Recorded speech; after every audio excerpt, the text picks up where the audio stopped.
देश में कानून व्यवस्था धराशायी हो गई है। कर्नाटक में किसकी सरकार है हम सब जानते हैं। यानी कि सरकार सक्षम नहीं है वहां की कि हमें घरों में हथियार रखने की आवश्यकता हो गई है, हमें सब्जी काटने वाले चाकुओं को तेज रखने की आवश्यकता हो गई है, पता नहीं किसके मुंह और गर्दन काटनी पड़ जाए। साध्वी साधु क्या मतलब होता है इनका? नफरत फैलाना मतलब होता है किसी साधु का। गेरुआ वस्त्र पहन लिया, ऊपरी चोला तो हमने बदल लिया, लेकिन जो अंदर का चोला है वो हम नहीं बदल। और फिर एक व्यक्ति उस फिल्म में मुसलमान है, मुस्लिम है, बाकी तो सारे हिंदू हैं। सबकी रोटियां बंद करा दो, सबकी पैसे खा जाओ।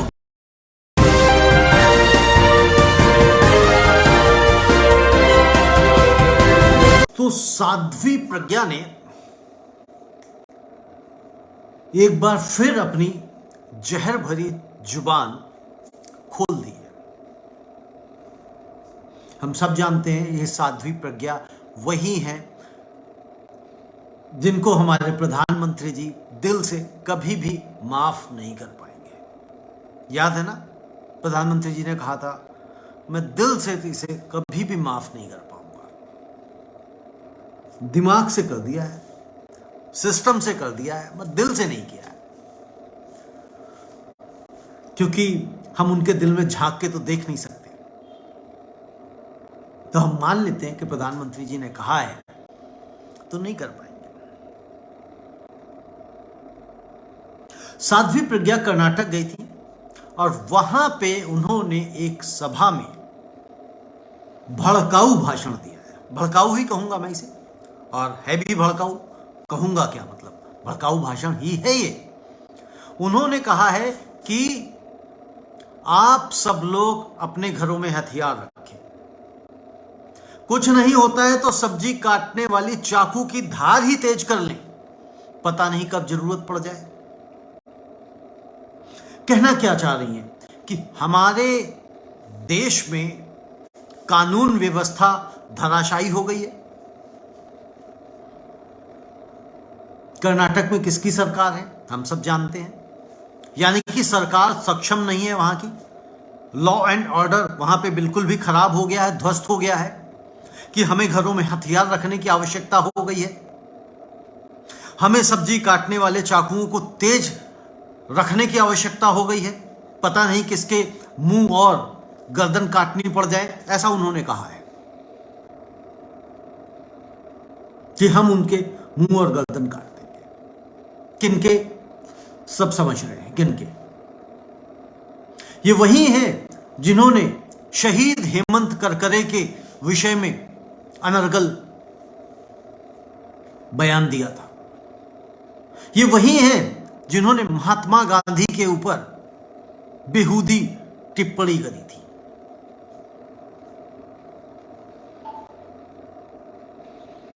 एक साध्वी, मतलब मैं खुद सोचता हूं साध्वी साधु क्या मतलब होता है इनका? नफरत फैलाना मतलब होता है किसी साधु का, या प्यार बांटना मतलब होता है, लोगों को आपस में जोड़ने का मतलब होता है, या सिर्फ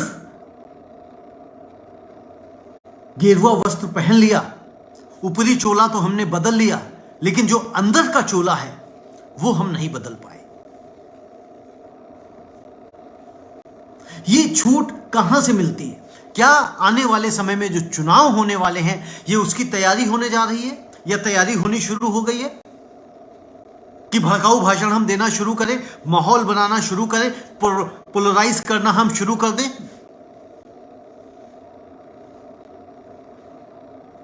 हम क्या चाह रहे हैं देश में?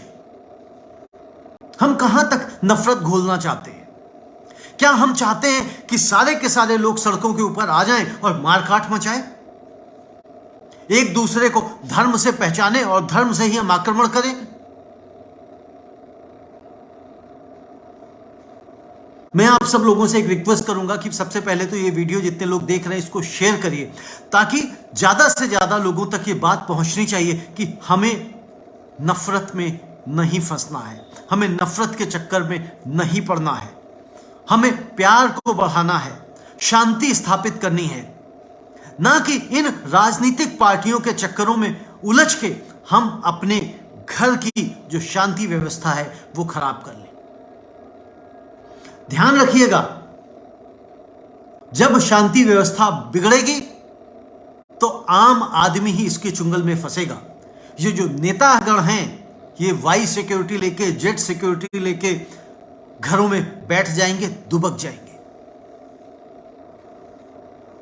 आपको याद होगा एक मोहतरमा ने टीवी पे बयान दिया था, जो फिलहाल अभी नहीं आती, उनको भी सिक्योरिटी मिल गई। यानी कि ये आग लगाने का काम इनका करना है और चुनाव एक तरफ होते जाएं और मुझे वोट मिलते जाएं, बाकी मुझे कोई लेना देना नहीं है।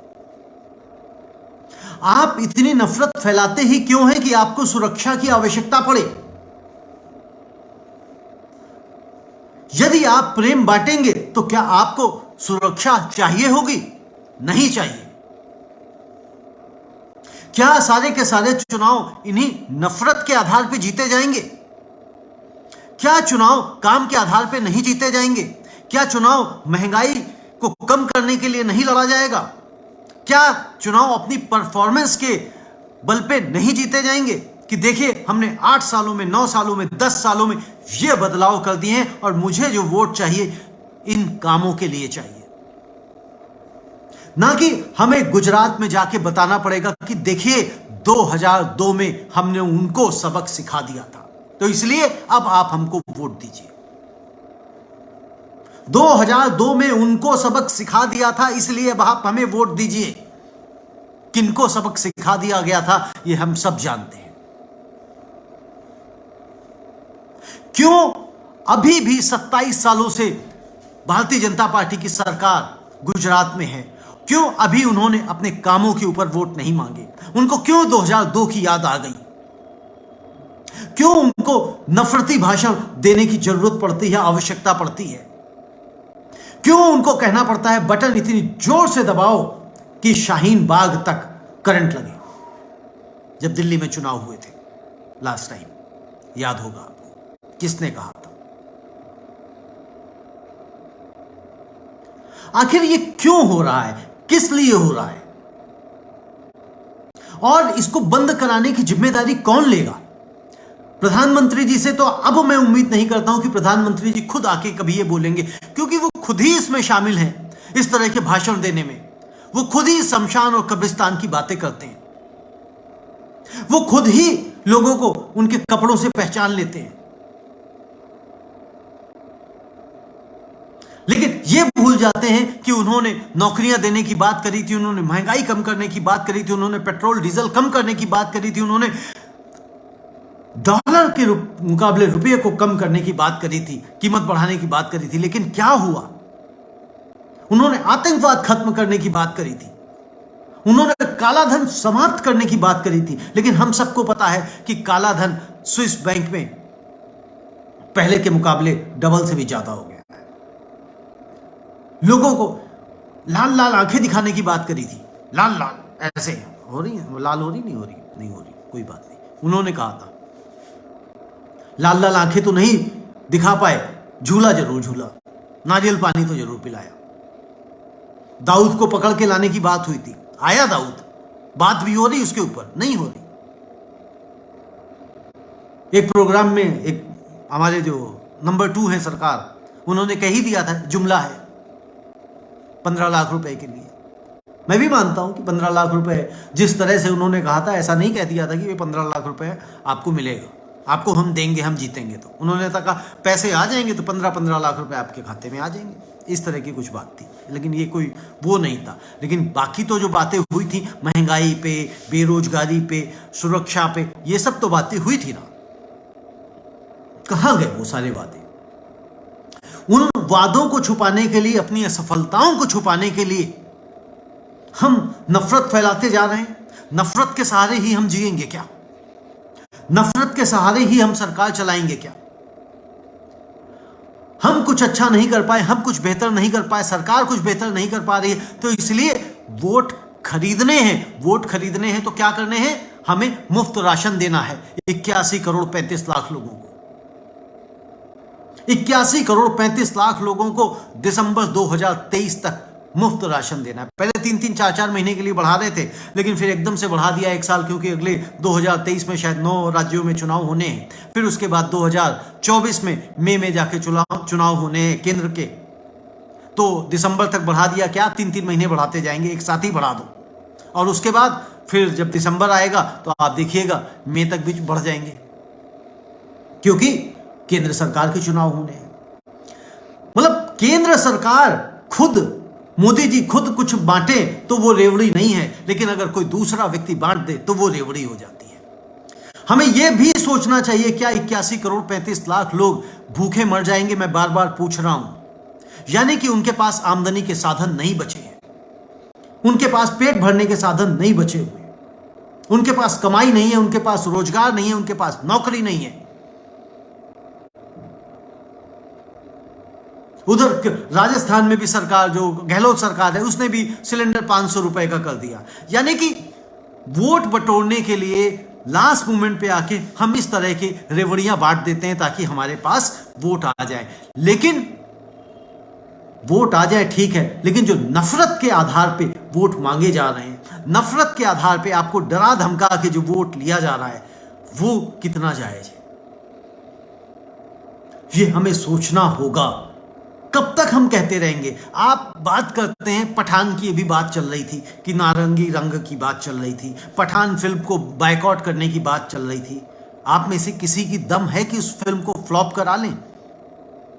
ये वही लोग फ्लॉप कराने की बात करते हैं जो टिकट नहीं खरीद पाते हैं, जिनकी क्षमता नहीं है टिकट खरीद पाने की। वो लोग सिर्फ 250 करोड़ के आसपास की लागत की फिल्म है, 100 करोड़ रुपए अमेज़न प्राइम ने ही, प्राइम वीडियो ने खरीद लिए ओटीटी राइट्स, बचे कितने? 150 करोड़ रुपए।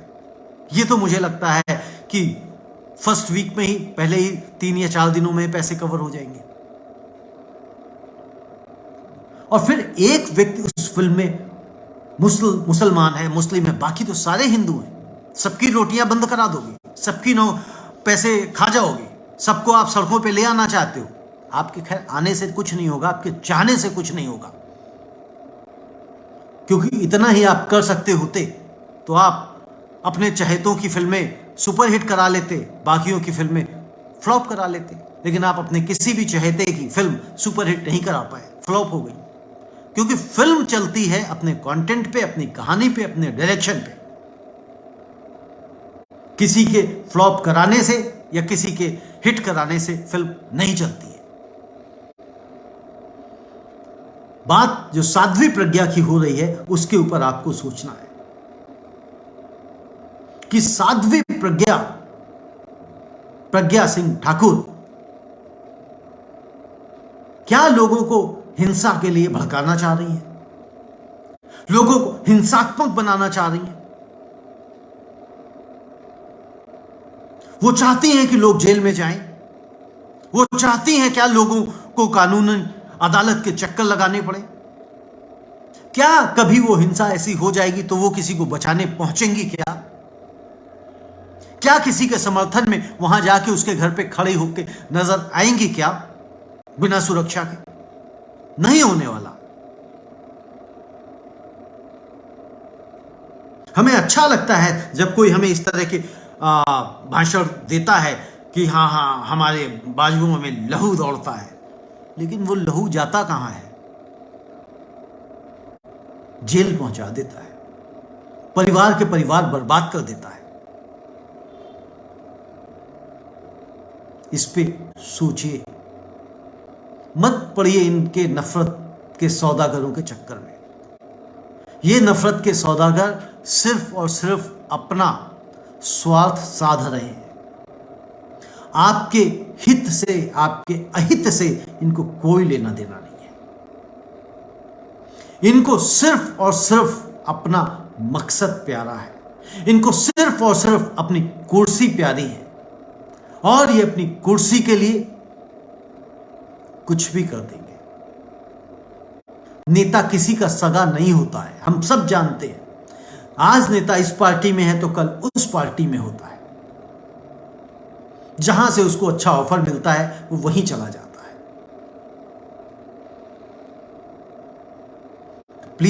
आपसे रिक्वेस्ट है हाथ जोड़ के कि आप अपना दिमाग लगाएं और सोचें कि मेरे लिए क्या अच्छा है और क्या भला है। अपना सही समय कहाँ लगाना है, क्योंकि 24 घंटे ही हैं आपके पास में। अगर आप अपने समय को अपनी लिए कुछ उपलब्धियां हासिल करने में लगा देंगे तो यकीनन आपका जीवन बदल जाएगा, और आपका जीवन बदलेगा तो आपके परिवार का भी बदलेगा, आपके परिवार का बदलेगा तो आप अपने मोहल्ले का, अपने समाज का भी जीवन बदल पाएंगे, उनका जीवन स्तर बदल पाएंगे। इस पे सोचिए।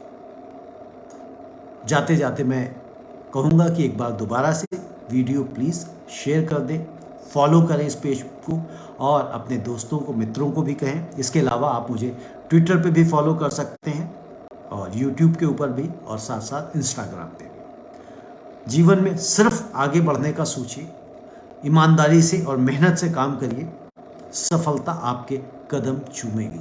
हाँ, सपने देखिए, बड़े देखिए, और उन सपनों को पूरा करने के लिए स्ट्रेटेजी बनाइए। मेरे से जो आपको मदद चाहिए मुझे लिखिए, मैं आपकी हेल्प करूँगा। धन्यवाद।